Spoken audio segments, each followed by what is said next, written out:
Welcome back to Gordy's Magical Advent Calendar podcast. It's December 7th, and it's time for another elf-tastic adventure through the North Pole. After helping Santa fix his sleigh, Gordy is excited for his next holly jolly task. What could it be? It was the day of the North Pole's great sleigh race, and so Gordy was betting his new mission would have something to do with that. Like clockwork, the calendar chimed and Gordy opened the small door with the number 7, beaming as he listened to Santa's message. Ho, ho, ho! Hello, Gordy! Merry Sleigh Race Day! I hope you are ready to compete, because there have been rumors that someone might try to cheat, and I need you to stop them. Santa's voice faded away as quickly as it appeared. Just then, Gordy heard the trumpets outside, announcing the beginning of the race preparations. Gordy needed to hurry, so he dashed to his sleigh garage and grabbed his gingerbread sleigh. There you are! Pulling the sleigh behind him, Gordy arrived at the town center, where all different types of magical creatures were making the final tweaks on their sleighs.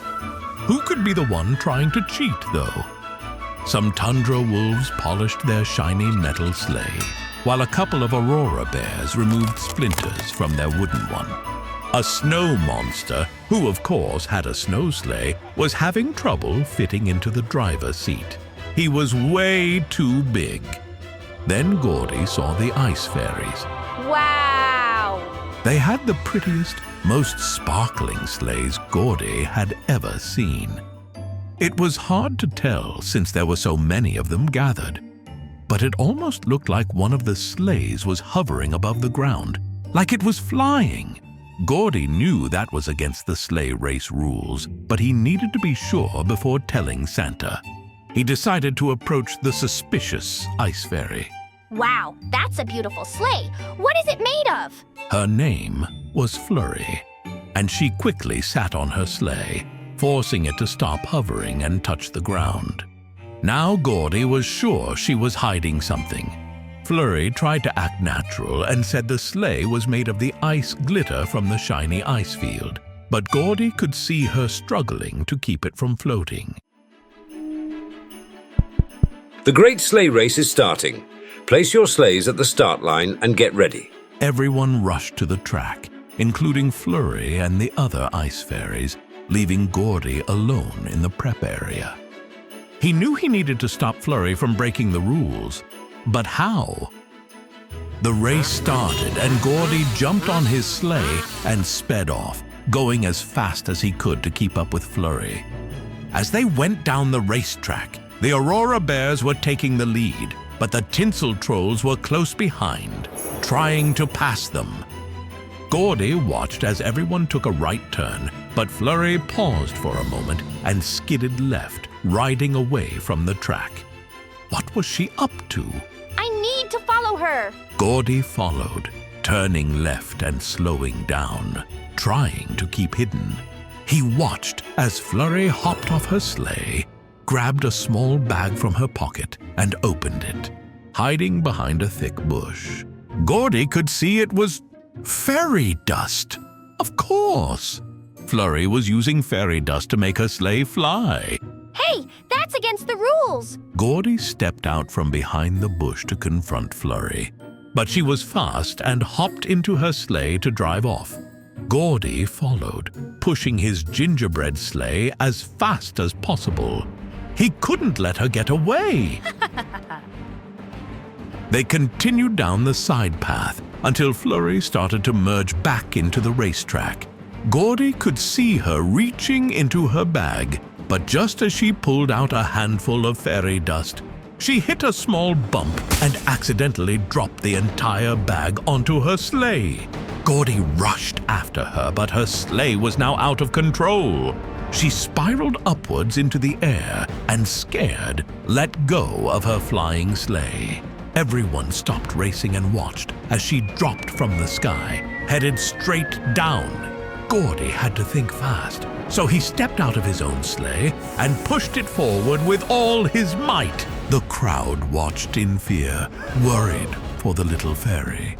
But Gordy had timed it just right, and Flurry fell right onto the sleigh's gumdrop cushions. She was safe! As Flurry got up and thanked Gordy, a little embarrassed, one of the snow monsters rushed past, distracted and not noticing the incident. Gordy and Flurry watched as the snow monster, squished into his sleigh, beamed with joy crossing the finish line.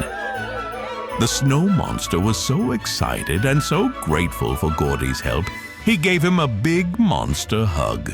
Gordy giggled and hugged him back. He was so happy to have saved Flurry and helped keep the competition fair for everyone. If you want to see and hear more about Gordy, check him out on YouTube. Also, tune in tomorrow for Gordy's next Magical Advent Calendar adventure. Welcome back to Gordy's Magical Advent Calendar podcast. It is December 6th, which means another adventure with Gordy.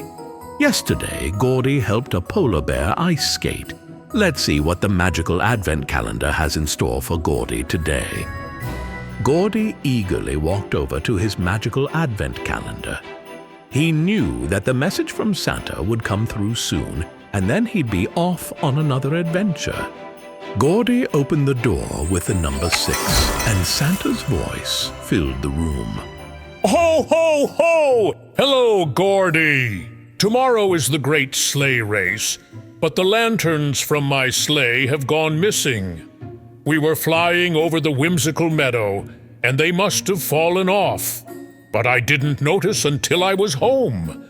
Please use this map I drew up to find them. Santa's voice faded away, and a rolled-up map shot out of the calendar door. Gordy excitedly caught it and unrolled the paper. One part of the map glowed. Gordy looked closer. It was the whimsical meadow. Santa's voice started to play from the glowing map. The whimsical meadow will enchant any item there with magical whimsy. They'll start to dance, and if you're not careful, you'll start to dance too. Gordy loved dancing. This should be fun. Following the map, he zipped along on his candy cane skis. Gordy looked ahead and saw that there was a brightly colored meadow before him. Even though they were in the North Pole, there were flowers of all sorts growing everywhere. They seemed to sway back and forth with the wind. Sweet candy canes! Those flowers aren't swaying, they're dancing! This must be the whimsical meadow, and that must be the whimsy! Gordy couldn't help but join in the dancing too. This is so much fun! He grooved through the meadow and shuffled along. As Gordy got further into the groove, a thought lingered in the back of his mind. He was here for something. What was it again? It couldn't be that important. Dancing was so much fun, and the melody of the flowers sounded so nice. Santa would love it here! Wait, Santa!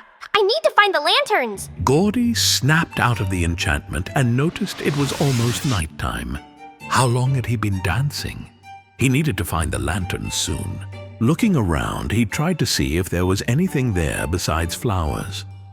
In the distance, he thought he saw a little light, but then it disappeared. Gordy ran after it. Getting closer, Gordy could see that the light was 2 small golden lanterns. They must have been the lanterns for Santa's sleigh. But they were moving as if they were alive? As Gordy got closer, they skipped away from him. One going to the right and one going to the left. Gordy made a quick decision and went right. Wait for me! But the lantern wouldn't listen to him. It even hopped quicker. The way it moved was playful, jolly even. The lanterns were playing a game with him. Gordy loved games, but he could never catch up to the magical lanterns on foot. Luckily, he had candy cane skis. On his skis, Gordy was much quicker. He raced along after the first lantern and eventually caught up. Holding out his hand, Gordy just about managed to tag the lantern. You're it! Come and catch me! Gordy turned around and went back the way they came. Up ahead, he could see the other lantern hiding behind a dancing tree. The lantern started to hop away, but Gordy easily caught up to it now. As the other lantern came into view, Gordy held up his hands for a timeout. Santa needs you to come back to his sleigh. He can't deliver gifts without you. That seemed to remind them that they couldn't stay here. They nodded in agreement. But before they left, they all had one last Christmas carol boogie. Gordy returned the lanterns back to Santa, and Santa thanked him. Now the sleigh was even more jolly, and they were ready for the great sleigh race. If you want to see and hear more about Gordy, check him out on YouTube. Also, tune in tomorrow for Gordy's next magical Advent calendar adventure. Welcome back to Gordy's Magical Advent Calendar podcast. It is December 5th, which means another adventure with Gordy. Last time, Gordy found a missing reindeer. Let's see what the Magical Advent Calendar has in store next. Today was the annual ice skating race. Every year, the elves compete to win a magical pair of ice skates made by Santa himself. Gordy was about to leave when he heard the familiar magic of his Advent calendar. As the 5 began to glow, Gordy excitedly hopped and clapped. Ho, ho, ho! Hello, Gordy! I hope you're ready for the big race today. I was up all night tinkering with the prize ice skates, but they shot off in a trail of sprinkles. Could you find them for me before the race, please? Of course, Santa. I didn't get the chance to finish the enchantment, so if someone is wearing them and not feeling the holiday spirit, they won't be able to control them. With that, Santa's voice faded away. Gordy needed to follow the trail of sprinkles. He grabbed his skis and rushed out. Gordy had almost reached Santa's workshop when something tickled his nose. Oh my! Achoo! Gordy put his finger to his nose and saw that there were green sprinkles on them. Oh, sprinkles! The skates must be nearby. He saw a small flurry of green and red shimmering in the distance, just off to the side of the workshop. Gordy hurried off after them towards the icy tundra on his candy cane skis. Following the sprinkle flurries into the tundra, it soon opened up into a snowy landscape. Everything was normal, except Gordy saw a huge cloud of green and red sprinkles that looked like a sparkly tornado. He could hear a deep roar coming from the center of the cloud. Gordy remembered what Santa had said. If the wearer was not in the holiday spirit, the skates would be uncontrollable. Gordy just needed to talk to whoever was wearing the ice skates. He approached the edge of the sprinkle cloud. Oh, yummy sprinkles! Gordy munched his way through the cloud. Inside the sprinkle cloud, there was a polar bear wearing the skates. She had a panicked look on her face and was spinning around as sprinkles flew out the back of the skates. Gordy got closer to the polar bear. Hi, I'm Gordy. My name is Polly. Gordy told her that the ice skates would only work if you felt the holiday spirit. Gordy could help with a Christmas carol. Polly stopped spinning for a second, but then the ice skates rocketed to life again, launching her straight at Gordy. Gordy tried to jump out of the way, but his shirt got caught on Polly's claw. They were now spinning wildly around. Gordy stopped whistling the Christmas carol and asked Polly why she wasn't feeling the holiday spirit. She then said that she had always wanted to be in the great ice skating race, but was never invited. No polar bear had ever been invited. Then Gordy had a great idea. Why don't you be my skating partner? Really? Of course. A smile spread across Polly's face and she slowly stopped spinning. Gordy unhooked himself from her claw. Now, feeling the holiday spirit, she was ice skating in perfectly straight lines. She skated past Gordy and then around him and offered her paw. Gordy grabbed it and they zoomed off together towards Santa's village.